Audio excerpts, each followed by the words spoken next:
Today I want to talk to you about, popping on real quick, I want to talk to you about picking a lane. Picking a lane.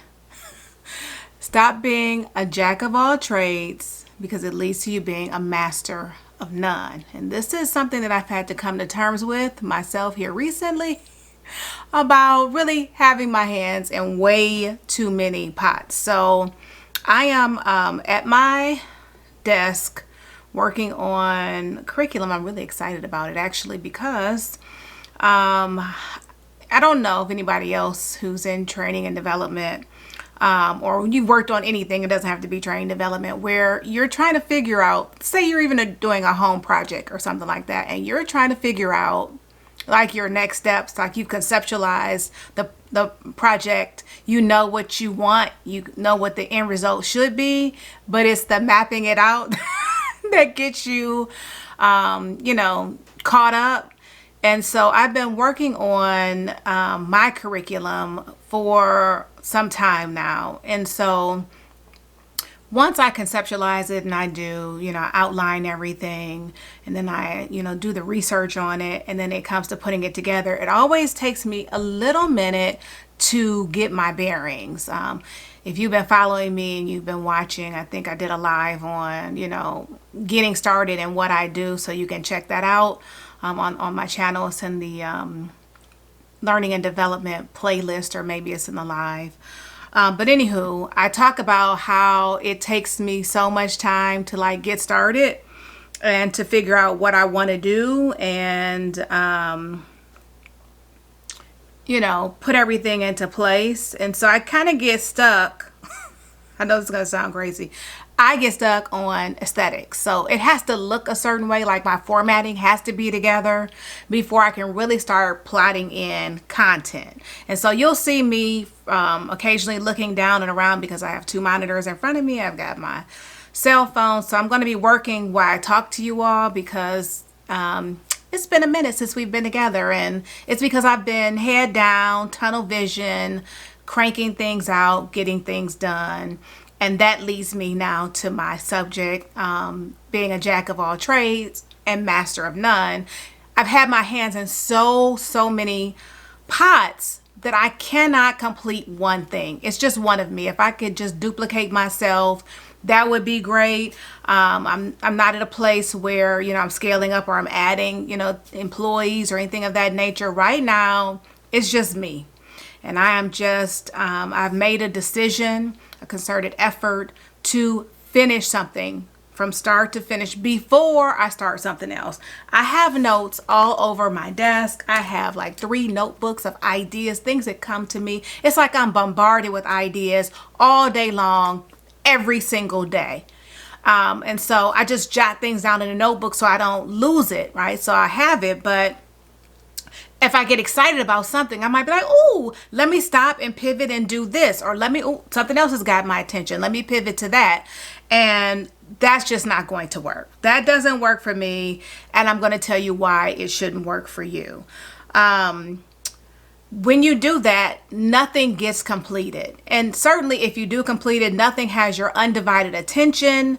Nothing is, you're not being thorough in how you're doing things because you're trying to finish and you've got so many plates in the air that you're spinning at one time. You're trying not to let something drop or fall through the cracks. So you may hear me typing too because now I'm signing on to my computer. So I want to talk to you about really figuring out what you want, right? What you want, how you're going to go about it, and then committing to that and not being like me, flighty, like going from one thing to the next, but really committing to what you're going to do and seeing something through to fruition. So if you're watching me, several people watch me for different reasons. If you're watching me because of leadership, this will pertain to you. If you're watching me because of training and development, this will certainly pertain to you. Politics, it will pertain to you. So as it relates to any field, training and development or any field, pick a role. I know that when we're transitioning and we're looking to go into something else, we often think, oh, I can do this. Oh, I'm good at that. Oh, I have a skill set for this. And you start putting everything on your plate and then trying to go in those directions. Excuse me, go in those directions. The problem is that now you're conflicted. Which direction are you going to go into? How are you going to really gear yourself up to be able to pursue a certain opportunity, interview for the opportunity? How are you going to, have a portfolio or experience that reflects what you're going for if you're going in all these different directions? Now, don't get me wrong. There are some roles that, like when I started out in training and development, for example, when I started out, I had to be a jack of all trades. That was just the way that the industry was at that time. If you've been following me for any length of time, and you've watched any of my videos, then you know that. You know that when I started out, I had to develop my programs. I had to train my programs. I had to evaluate my programs. And then eventually I had to pitch my programs, meaning I had to consult with a client on those programs to develop the programs. And that's kind of where my career has led me. I do still do it all, but I'm heavily in the consulting area where I pitch my programs or I customize programs to my client's need. But now the industry has changed, and there are a lot of, roles have been segmented out. So you can come in as a facilitator, or you can be an instructional designer. You can be an e-learner. I've seen, I don't know if it's called experience learner or something. I mean, there's so many different titles for what you can do now that you don't have to know everything. And what I'll tell you is what I've learned over the years. I've been doing this for over 25 years at this point. I can do it all. But what I mastered is instructional design and facilitation. I am masterful in, I am certified as an instructional designer in designing and delivering a program and consulting to make sure that it is a product that is customized to my end users' needs. I can do e-learning. I mean, I've done a RISE course. I've done some other Powtoons and other free software courses that are e-learning. That is not my thing. I have said that before, and I'm glad that I am that I've been doing this long enough to know who I am, what I enjoy doing, and most importantly, what I am great at. Not just good, what will set me apart from other people. And so I think that if you're going to go into training and development, pick a role.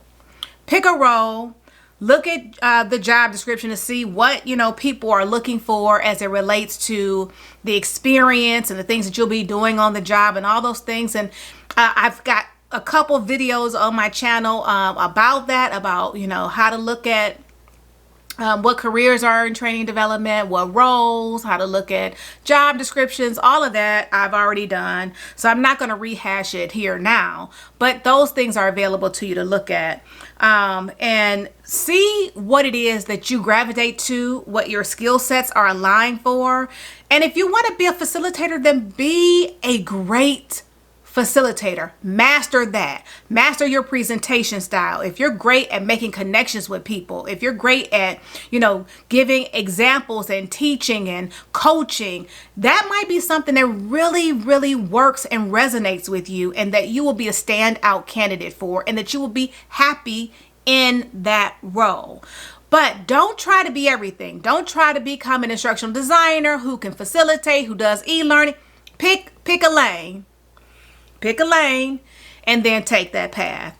If your thing is e-learning and you like technology and you really don't want to engage with individuals, you really don't want to stand in front of people and present information, you really just want to be the whiz behind everything, or the Wizard of Oz behind everything, and you make everything, you are the one who develops and designs the course so someone else can go out and facilitate it, then do that. And there is a difference between being an instructional designer for instructor-led courses, which that's really my thing. That's what I like to do. I like to develop and design experiential learning in the classroom where there's going to be one-on-one interaction with facilitation. My preference, if I had to, and I've been asked before, like which one I prefer to do over the other, my preference is probably about 60-40, 60 design, 40 facilitation, because I really, even though I prefer design, I really want to be the one to see how everything works out. Years ago, we used to do a pilot. Right? We used to do pilot programs, and we would do our first program, and then, from that point we would get feedback on the program, and then you'll be able to change things. You'll be able to see what works and what doesn't work. There's a big difference between what will happen theoretically and what happens, in real time, the real deal. So theoretically things sound good, like when you put it down on paper and you time it out and all of those things, but you don't have the benefit of knowing like how your participants are going to react, whether or not they're going to, if they're going to catch on, if you're going to need additional time to go over a concept or an activity, or if they're a little bit more chatty. And so you have to bring them back together again. Or, then that messes with your timeline. When I came up in training, when I designed and developed training programs, still to this day, I time my programs out. That's how else are you going to know if it's a half-day program, a lunchtime learning, a full day, a multiple day? You have to time that out. And I know so many people in my time, in my experience, let me be careful, that I picked up content and facilitated, and there's not enough content. Like I literally have to devise content on the fly while I'm standing in front of participants, while I'm in the class. So yeah, think about what you want to do and make sure that you are sticking to the plan for that particular role. Because otherwise what happens is you kind of get, or at least I have gotten, lost in the sauce. I'll give you an example. This channel, right? Being a content creator, that's great. You watch so many videos, you see other people's work, and you're like, wow, I want to be able to do that. Like, I love vlogging. No, I shouldn't say vlogging. I love vloggers. Let me be clear. I love vloggers. I love watching them like wake up in the morning with the timestamp of the time. And it is amazing to me because I'm thinking, first of all, they had to set up a tripod to get this shot. Secondly, they had to fake being in the bed and getting up. Thirdly, they have to be ready to be on camera looking like they just got out of bed. And it goes on and on and on. Like when people, when they transition to being outside or in the car, I love it, right? I love it. It is so interesting. I can see why they have people who continue to watch their channels, because there's always something, right? They're taking you on whatever the adventure it is. For them, for the day, you get to go along. You get to see new things and all of that. So I love it. Can I do it? No. Have I tried? Yes. Have I exhausted myself? Yes. I'm not going to be able to do it. I can't even, how about this? I don't even have the mind to think about getting a shot before I need to get the shot. Okay. And then that brings me to like B-roll. Like I love it. Where you're on the highway and you're going somewhere, and then they show you like the highway going there, the road going there, and then you get the side view, and then as they pull up you get their POV or their point of view. I love it. Can I do it? No, I cannot. Have I tried? I have. I have tried. I've tried. I have practiced. I have looked at a multitude of videos. I have contributed to other people's watch time hours. The bottom line is to know what you can and you cannot do. Now, let me say this. What I am good at is this right here, talking head, looking at a camera and talking into it. This is what I can do. I think I'm good at inspiring people and motivating them, and definitely in imparting information, right? I am a objective thinker. I'm data driven. I'm going to do more research than you actually need. That's why a couple of these videos, or more than a couple, are broken up into halves, because in the beginning it was, oh, your video shouldn't be more than 10 minutes.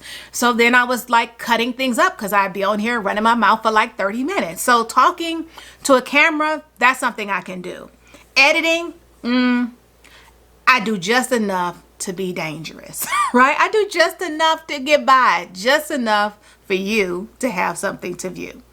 I prefer actually to be off camera. I prefer like the podcast environment, which I have a podcast as well, which basically is the audio of, these videos. And then I'm going to start segmenting into other areas because I want to be able to talk about other things and I want to be able to do it off camera. Because I think there's some expectations, at least I have of myself before I get on, on the camera. Like today, I just was like, you know what? I need to talk to the people. I need to get back out there. It's been a minute. I've been, head down into getting things that I need to get done.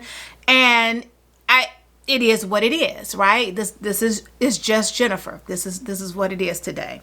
So know who you are, know what you want, and then know what you can do. So I know what I'm good at. This right here I can do. The other things I'm not great at. But let me just say this before the thought escapes my mind. I'm not saying if it's something that you don't want to do, not to try it. I'm not saying if you try it, that if you keep on going and you learn more about it, you become more educated, you practice it, you won't get better, and it won't be something that you get good at. Because that's exactly the process, right? What I'm saying is that don't get frustrated if you can't do it now. Make a plan to, get better at it, to immerse yourself into it, to be educated about it, gain some more knowledge, get some more practice, get some more pointers. But if you're not good at it, that's okay. That might not be your gift. That might not be where you land, and that's okay. You just have to be able to accept that, because the things that you are gifted in, the things that you do very well, that come naturally to you, that are organic, those are the areas that you're going to exceed in. Okay, those are the areas that you will master because it's already there. You already have, you're already, what's the word that I'm looking for? You're already prone, and prone is not it, but right now that's what I'm going to go with. You're already prone to do those things or to be good in those areas. You're already predisposed, maybe that's better, predisposed to be better in those areas, right? So I'll give you another example. When I was a legislator, I was a local council person for 15 and a half years in 2 municipalities, and I served under 5 mayors. So when I first got into politics, my father was on the city council with me. Actually, he was the one who encouraged me to run. And of course, I have a video about that too, which you'll see under the political or politics playlist. But he was the one who encouraged me. My father was a local legislator for 25 years. So he encouraged me to get into it. I knew a little bit about it. I took a civics class. I lived in a household where these things were discussed. So I understood somewhat what was going on. So I ran. I won a 4-year term. I was seated a 16-year veteran. And at the time, I was so grateful and thankful to have my dad there with me as a mentor, right? So he could mentor me and teach me the things that I didn't know. But as time went on, there were things that I began to pick up myself. But I will say, in all honesty, that having a mentor right there, right by your side as you were, going through legislation and voting and all, that was great, because if there were things that I still didn't understand, I could get, the information from him. He could break things down for me. We could talk after council meetings, and just, I could have a better understanding. But I also did lean on him because he was my dad. I trusted him. I trusted his thoughts. I trusted his opinions. I trusted his interpretations. So with that being said, though, I kind of leaned on him. And then once he retired, I got married, I had a baby, got divorced. That's another story. And then moved to another municipality. And when I ran there and was elected, I didn't have him sitting next to me. walking me through things. There were things that I had to figure out on my own. One, because he wasn't there. And then two, because not every municipality is the same. They're all different. And so this one was a smaller municipality. This was a council-led municipality, which means that the council basically ran the meetings in the city where I was with my dad. It was a mayor-run meeting. So council voted, but the mayor did, ran and facilitated the meetings. So the point that I'm trying to make is that over time, I learned things. By the end of my tenure, I had been council president for 4 years, 5 years. I don't know. It's been a couple years now since I haven't been on, but I could write legislation. I knew enough to be dangerous. I could never replace the law director or the department heads, but I knew what the charter said and what our code said about the jobs they were supposed to be doing and what we should expect as council people. I knew how I was voting every single time I needed to vote. I wrote a newsletter for my community and I explained things to my constituents. That's the kind of grasp that I had on information and how knowledgeable I was. So as a council president, there were times where the law director would call me and be like, "Council President, do you recollect this legislation, blah, blah, blah, blah, blah." And I would tell him the legislation and where he could find it. And so the point that I'm making with that is that in time, with experience, you should know enough to be dangerous. You should know enough to be able to do your job very well, to master your role. But don't come in the door thinking that's what it's going to be. Don't come in the door and put all this pressure on yourself. Don't look at a job description and say, okay, I need to have these 10 things, these experience, and if you don't have it, cram to try to get it. It's never going to work that way, because it's great to have knowledge and experience, because what that teaches you is that you can draw on it in different circumstances and you know how to apply what you know. When you rush to cram to get things and you only know the surface, that kind of may get blown up when you don't know what to do under different circumstances, when you don't know how to apply what you know to move ahead. I'll give you another example. So I've talked about it before on this channel about when I was on project at a utility and I was called to do a technical project, and the preponderance of my experience and my background is in leadership, is in soft training and leadership development. Those are the types of training programs that I developed and I facilitated. And so this was technical in nature. I had never worked for a utility before. I didn't know any of their jargon, none of the culture of the organization, any of those things. And I was called upon to work with a segment, a division within the organization that did not want training's help. They wanted to do things their way. And so to make a long story short, I didn't know anything about what they did. I had to really come in and immerse myself in these meetings, take copious notes, because I didn't know. It was like being in a foreign land. I literally had no idea what they were talking about. None. And to be in meetings all day long with them drawing on a whiteboard, asking questions, fleshing things out, and you have no idea what they're talking about, and you're expected to train it. So because I had done what I had been doing for a long time at that point in designing training, what I did know was I'm going to take all of this information, and what I don't know, I'm going to research and I'm going to find out, and then I'm going to figure it out. Because one thing I do know adult learning principles. I do know how to lay out training programs. I do know how to make sure that training is engaging. I do know how to write objectives. I do know how to align my content to those objectives. So the foundation I knew. And that's my point. So if you are good at presenting, you've done some facilitation, or you've run some meetings and you think, oh, I can be a great facilitator, you might. But I'm going to tell you that if you think you're going to learn instructional design on the fly and then be able to apply it immediately, that's probably not going to happen.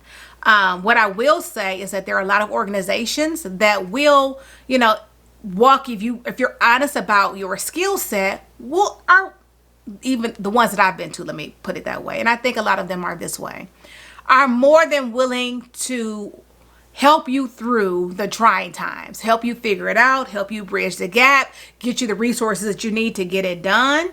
But in situations like that, if I didn't have the background that I said that I had, I would have been in humongous trouble. I had 3 weeks at the beginning, and then we had to flesh some things out. It became 2 weeks to deliver training for a go live. And if I didn't have the foundation, if I didn't know how to get the information, if I didn't know the information I would need, how to get said information, and how to put that information down, I would not have made go live. And I was the only person on my team who was assigned to that client, a client who did not want our help to begin with.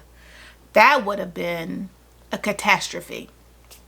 Thankfully, I did know. And I'm going to be honest with you. For a second, I had to be like, now, look at here. Either I am who I say I am, or I'm a counterfeit, and this is about to tell the tale right here. Either I am that girl or I'm not. The coin is going to flip. It's going to come down one way or the other. I'm that girl. I mean, I am that girl. Thankfully, but I'm never one to oversell who I am.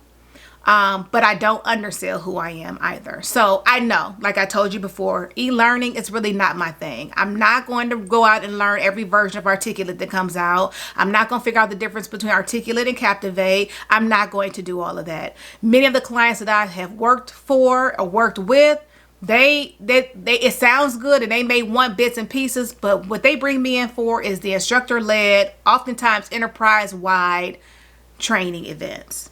And so I'm okay with that. I'm good with that. I know that's where I fit.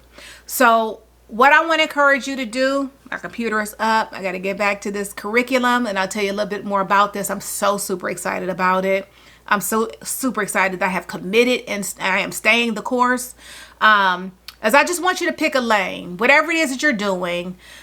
Find out what you're good at, what aligns with your skill set, what you get excited about, what you can really be fully committed to. And I want you to commit just to that. Just do that and see how that flourishes, what doors open up, what paths you can take in that endeavor.